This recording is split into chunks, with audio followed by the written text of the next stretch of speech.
આ છે ફૂમતાજી, એક સાદો મહેનતુ ગામડાનો ખેડૂત.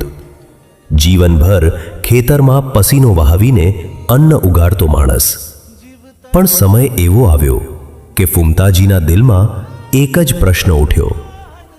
લોકો ભગવાનને ભૂલી ગયા છે. સત્ય ધર્મની કિંમત કેમ ઘટી ગઈ? દિવસ પસાર થતા ગયા, પણ મનમાં ચાલતા વિચારો તેમના દિલ પર ભાર બનીને બેઠા. જીવનના સંઘર્ષે તેમને અંદરથી થકાવી દીધા. પરંતુ તેમની ડોશી હંમેશની જેમ નરમ અવાજે કહેતી, ફૂમતાજી, ભગવાન અંધકાર પછી જ પ્રકાશ આપે છે. તમે હિંમત રાખો. તમારી મહેનત કદી વ્યર્થ નથી જતી. એક દિવસ ફૂમતાજી એક સાધુ પાસે પહોંચ્યા. સાધુ પીપળા નીચે શાંત, સ્થિર, દીપકની જેમ બેઠા હતા. તેમણે શાંત અવાજમાં કહ્યું, બેટા, માનવી માર્ગ ભૂલી શકે, પણ ભગવાન ક્યારેય નહીં. સત્ય અને ધર્મના રસ્તે ચાલનારને દુનિયા કદી હલાવી શકતી નથી.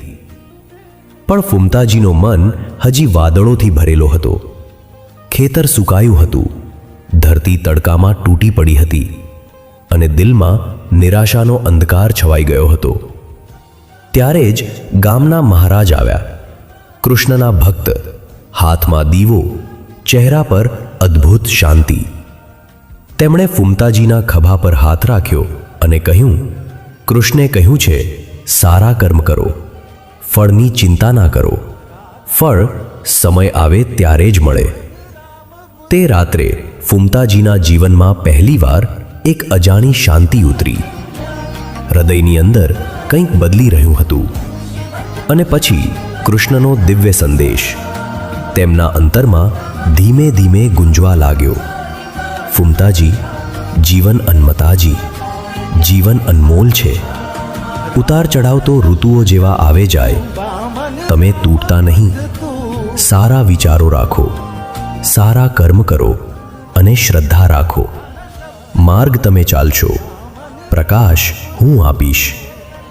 આ શબ્દોએ ફૂમતાજીનું જીવન બદલી નાખ્યું. ત્યારથી ખેતરમાં ફરી મહેનતનો અવાજ સંભળાયો. નવા ઉપાયો શીખ્યા, ખેડને સુધારી. ડોશીએ સાથ આપ્યો. ક્ષણોમાં નહીં, પણ ધીમે ધીમે જીવન ખીલી ઉઠ્યું.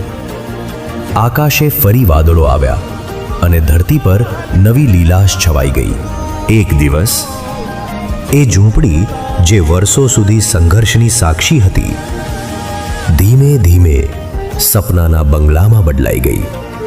હા, એક શ્રદ્ધા, એક સારો વિચાર, એક સારો પગલું જીવન આખું બદલી શકે છે. અંતમાં કૃષ્ણનો મૃદુ સ્વર ફરી ગુંજ્યો. જે ધર્મ સાથે ચાલે, જે સારા કર્મ કરે અને જે શ્રદ્ધા રાખે, ત્યાં અંતે વિજય નિશ્ચિત છે.